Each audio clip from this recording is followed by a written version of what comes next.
Hi everyone, thanks for joining me today. I'm Jan Clothier of Thinking Stamping and I'm an Independent Stampin' Up demonstrator based in New Zealand.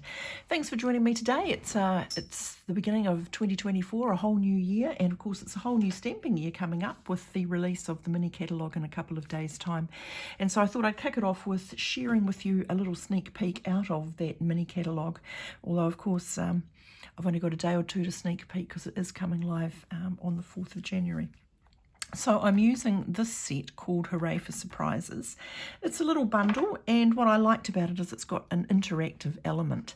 So we make this card, and the recipient, when they get it, follows the instructions to pull.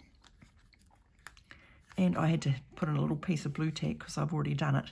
And of course the secret message is revealed. And you can also do the same thing with some of the bigger sentiments and the circle and the heart-shaped little pull tab pieces. But this is my first play with this set, so I thought I'd share it with you and show you what I learned along the way.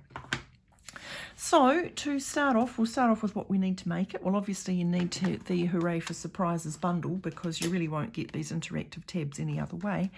And if you see anything that I use today, including that set, and you live in New Zealand, you like to add it to your craft stash, don't forget you can shop with me, and there's a link to my online store in the video description below. Anyway, so we're going to start off with what do we need? Well, we need a card base, and I have chosen Night of Navy. And this is my standard card size base, so it's 21 centimetres that way, scored at 10.5, and I've cut it at 14.8. Now, if you're an imperial person, just use your standard size card base and adjust the mats accordingly. So here's our card base. And the next thing we need is a piece of designer series paper that is 1/2 centimetre or 1/4 inch smaller. Now I've chosen this pretty little floral from the Oh So Eclectic pack, and that has also dictated what colours we're going to use because I've taken the colours out of that designer series paper. So I've taken the Night of Navy for the base, and so we're going to be using Fresh Freesia, Bubble Bath, Misty Moonlight, and Crushed Curry. But of course if you use a different piece of paper, then just pick the colours that work with that. So we've got our mat of designer series paper. We've got a piece of basic white the same size, so 10 by 14.3, and that's going to be for the inside when we get up to it, so we can just pop that aside for now. Now, a smaller piece of white for the centre. Now I've basically cut off 2 centimetres all round, which is nearly an inch if you're an imperial person. So this piece here is 12.3 by 8. And then I've got my piece of, that's Bubble Bath, and that is 3 centimetres by 12.5. Now what I've done with that is very simple. I've just taken this die, and I've just die cut it, and you can see it doesn't cut through, it just perforates it, so that when the person who gets it, they get the joy of lifting it up and reading what's hidden below. So that's that.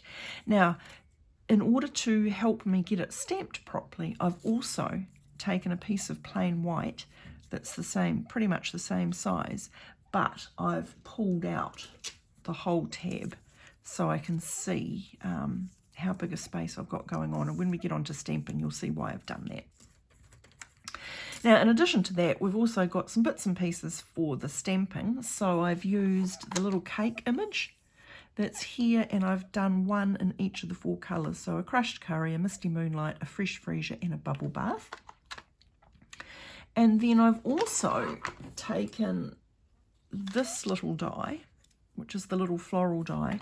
It does match that flower stamp, so as a variation you could stamp the flowers and then die cut them out, but I just die cut them out as simple shapes. Now I cut myself plenty, so I know I need 1, 2, 3, 4, 5, at least 6 of the Bubble Bath, so I cut myself 6 of those, and then I cut myself 2 of each of these so I could choose what to do with them later on.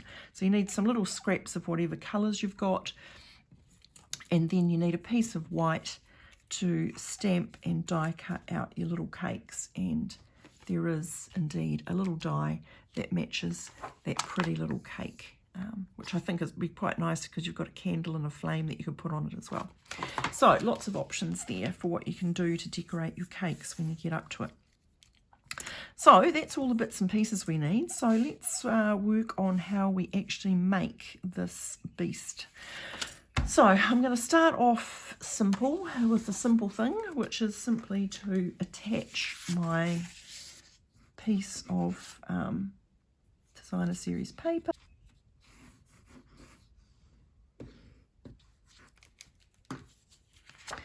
And we'll just pop that on, and there is a right way up for this one, so we better make sure we have our flowers going upwards and not downwards. Okay, so we'll attach that. The glue gives us a little bit of wiggle room. When we're happy it's straight, just give it a nice little bone fold, and that's ready to roll. Right, the next thing we're going to do is we're going to get our little pull tab, and helpfully the set provides us with both a pull and an open here, just so that the person who gets the card knows what to do with it. So I'm going to do it a Misty Moonlight. I'm going to do the little pull, and I shall just stamp it there. Okay, so that's nice and ready for when we need it. Now, this is going to go on here, and this is going to go on over the top but slightly overhanging. So what I'm going to do to help me know where to stamp is I'm going to take that away, and this is where my little white one with the tab already pulled out is going to come in handy. So I'm going to use my old friend the Post-it note, just to hold that in place. And then I'm going to put this where I think it's going to go.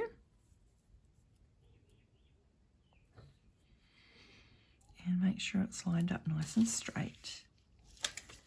Then I'm just going to use Post-it notes to hold that down for me. And then I'm going to get my Misty Moonlight, and I'm going to get You Are Simply Amazing. And I'm going to ink it up, and I'm going to stamp it in the space. That's my plan.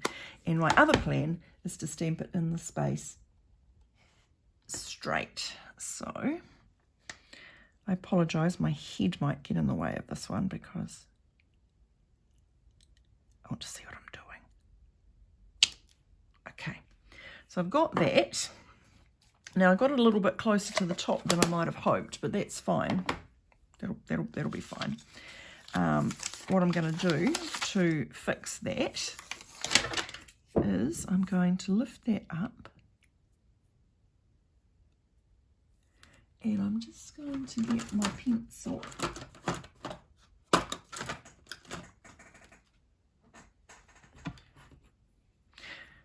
Going to lift that up, just going to use my pencil, and I'm just going to put a little mark there so I know where the bottom of my other tab has to be.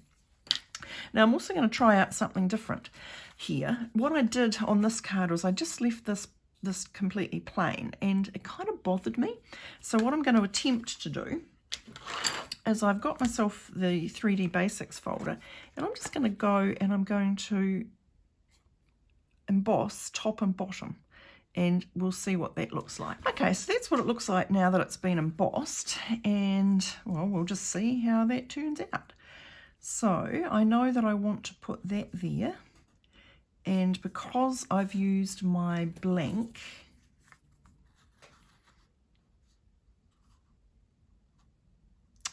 and I know then that the message will be in the right place for the recipient, so I'm going to be brave, put my big girl pants on, and I'm just going to put some glue around that.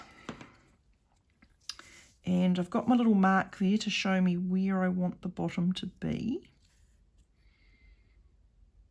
Now, the reason I've got this little overhang here is because I am doing a sketch challenge, and that was sort of the requirement of the sketch. But you could, if you wanted to, just line that up so it was the whole the whole way across, and then you wouldn't see that little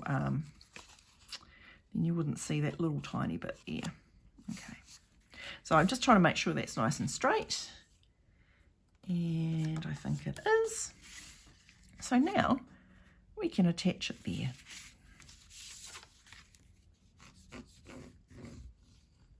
Quite like that. I think I like it better with a little bit of embossing rather than just totally plain, but we'll be able to make a judgment on that when it is all done.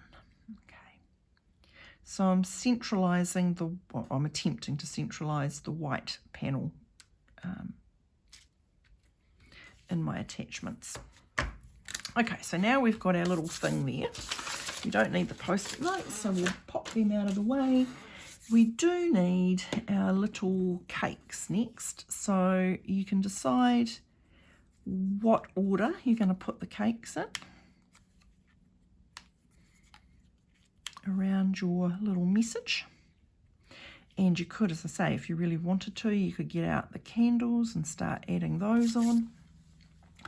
I am going to pop some of those on dimensionals and some of them not, just to give it a bit more variety. Oh no, that's what I did on the other one, on my original one. So I think just to see what the difference is and to see what we like the look of best, we'll do them this way. We will have all of the cakes raised up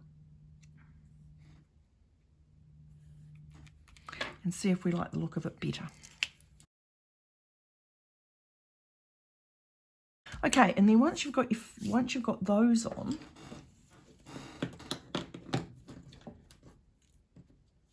then you can get your little flowers and start doing the decoration. So I'm gonna pop one there. It's optional to put these on, but I thought it just made it quite nice to. I tried laying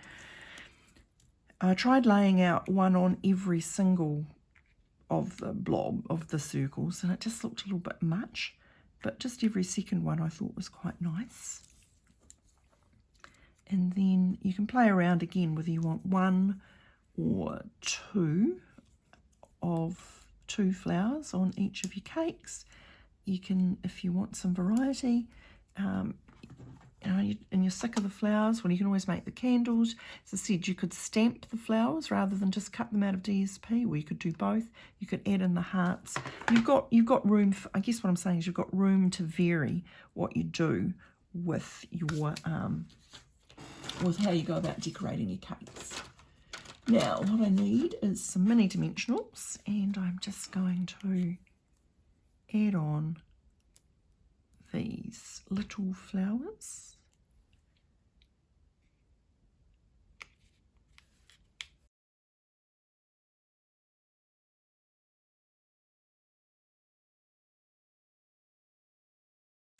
Okay, so now when I have popped all of those on dimensionals, so we've got a bit of height there. So if you were concerned about postage, probably you wouldn't double height them. Because you know the cakes on dimensionals, the flowers on dimensionals. If you're worried about postage and the thickness of the postage, maybe one or the other.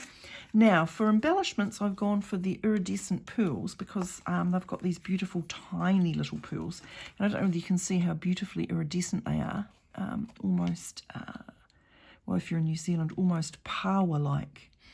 Okay, so I'm just going to pop a pearl at the centre of each flower.